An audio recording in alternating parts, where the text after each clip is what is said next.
பொதுவாக மக்கள் கேட்கக்கூடிய 5 கேள்விகள் சித்த மருத்துவத்தை பற்றியும். நீங்கள் சித்தா டாக்டர் கிட்ட போகிறீங்கன்னா கண்டிப்பாக இந்த 5 கேள்வியில் ஏதாவது ஒன்று கேட்டுருவீங்க. ஸோ அந்த மாதிரி இருக்கக்கூடிய முக்கியமான திரும்ப திரும்ப மக்கள் என்கிட்ட கேட்குற கேள்வி, அதற்கான பதிலை பற்றி இந்த பதிவில் ஃபஸ்ட்டு எடுத்தோடனே பரவலாக எல்லாருக்குமே இருக்கக்கூடிய ஒரு கேள்வி என்னென்னா, சித்தா மருந்து பத்தியம், சித்தா மருந்து பத்தியம். பத்தியம்ன்ற வார்த்தையை அப்படி கெட்டிமாக பிடிச்சிட்டு இருக்கீங்க எல்லாருமே. அது என்னங்க பத்தியம்? ஒன்றுமே கிடையாது. டெய்லி எல்லாருமே ஏதாவது ஒரு விஷயத்துக்காக நம்ம பத்தியம் இருக்க தான் செய்கிறோம். பத்தியம் என்றால் டயட் பிளான், சரியான உணவு திட்டம் அப்படின்னு நம்ம சொல்கிறோம். நிறைய பேர் கேட்குற ஒரு கொஷின் என்னென்னா, எதற்கு எடுத்தாலும் ஒரு கஷாயம்னு சித்த மருத்துவத்தில் சொல்கிறீங்க இல்லையா? இந்த கஷாயம் குடித்தாவே உடம்பு சூடாயிடுமா? ஒரு கஷாயத்தை எத்தனை நாள், எத்தனை வேளை, யார் யார் எவ்வளவு குடிக்கலாம் அப்படின்றது தான்.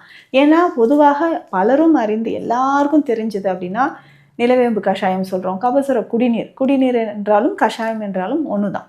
இந்த கஷாயம் அப்படின்னு சொல்கிற மருந்து உடல் சூடு கிடையாது.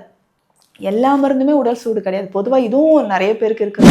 அடுத்தது முக்கியமான 5வது ஒரு கேள்வி ரெகுலராக நிறைய பேர் கேட்குறீங்க, டாக்டர் இந்த மருந்தை பாலில் சாப்பிடுங்கன்னு சொல்கிறீங்க, இந்த மருந்து கொஞ்சம் 2 சொட்டு தேன் விட்டு கலந்து சாப்பிடுங்க அப்படின்னு சொல்கிறீங்க, இந்த மருந்தை நீங்கள் காலையில் நீர் ஆகாரத்தில் சாப்பிட சொல்கிறீங்களே, இதெல்லாம் நான் காலையில் கிளம்புற நேரத்தில் எனக்கு கொஞ்சம் முடியல அப்படின்னு சொன்னீங்கன்னா, நீங்கள் சொல்கிறது கரெக்டு. ஆனால் அதில் நம்ம ஃபாலோ பண்ண வேண்டிய விஷயம்னு ஒன்று இருக்குது. இதுதான் சித்த மருத்துவம்.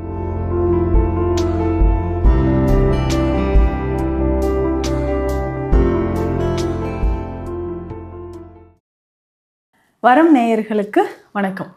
பொதுவாக மக்கள் கேட்கக்கூடிய 5 கேள்விகள் சித்த மருத்துவத்தை பற்றியும். நீங்கள் சித்தா டாக்டர் கிட்ட போகிறீங்கன்னா கண்டிப்பாக இந்த 5 கேள்வியில் ஏதாவது ஒன்று கேட்டுருவீங்க. ஸோ அந்த மாதிரி இருக்கக்கூடிய முக்கியமான திரும்ப திரும்ப மக்கள் என்கிட்ட கேட்குற கேள்வி, அதற்கான பதிலை பற்றி இந்த பதிவில் பார்க்கலாம்.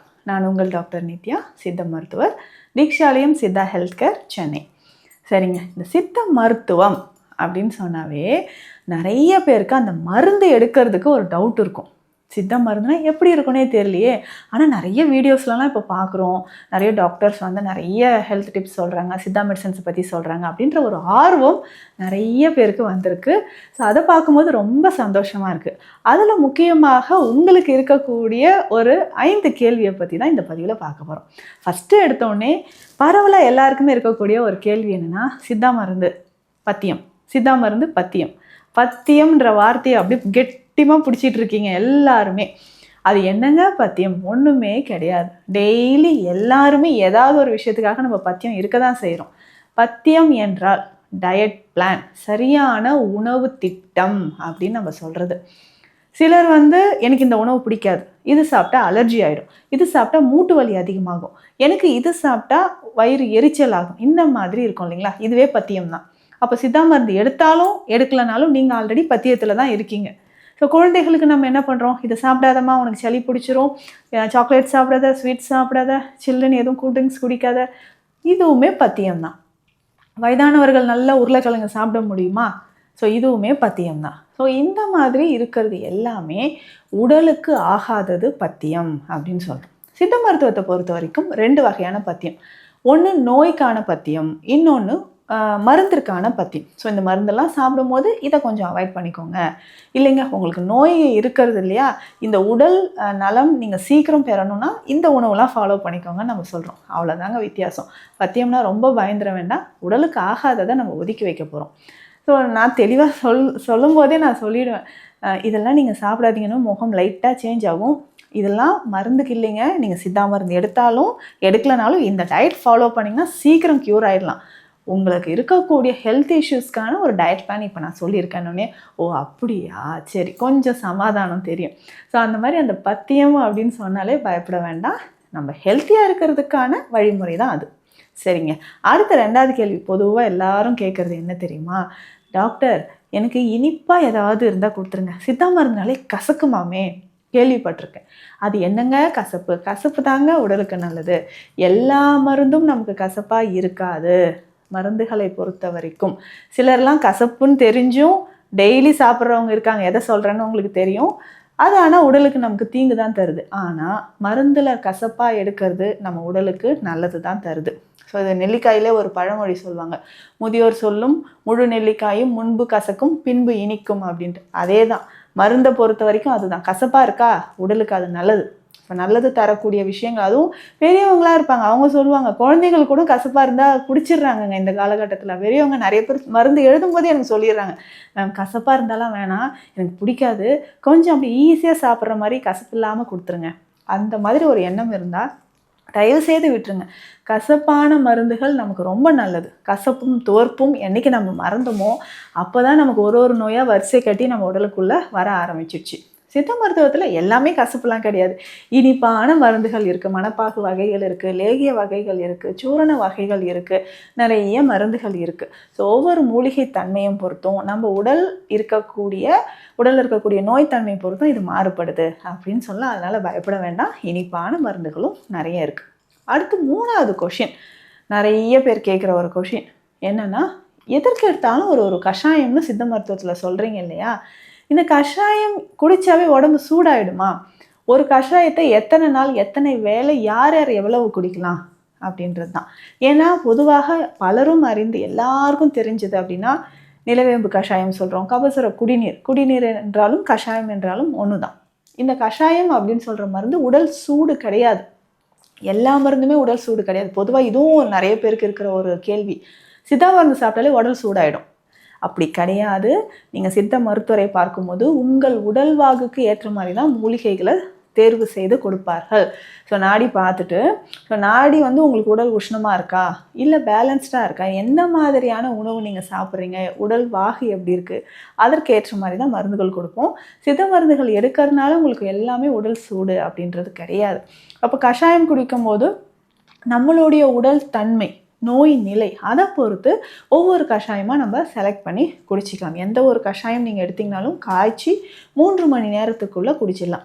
சிலர் கேட்குற டவுட், காலையில் நான் காய்ச்சி வச்சுருக்கேங்க, ஈவினிங் திரும்பவும் ஹீட் பண்ணி நான் குடிக்கலாமா? அந்த மாதிரி வேண்டாம். ஒவ்வொரு முறை குடிக்கும்போதும் கஷாயத்தை ஹீட் பண்ணி குடிக்கிறது ரொம்ப ரொம்ப நல்லது. ஸோ இந்த மாதிரி நம்ம ஃபாலோ பண்ணிட்டு வந்தால் கஷாயம் ரொம்ப அருமையான ஒரு மருந்து அப்படின்னு சொல்லலாம்.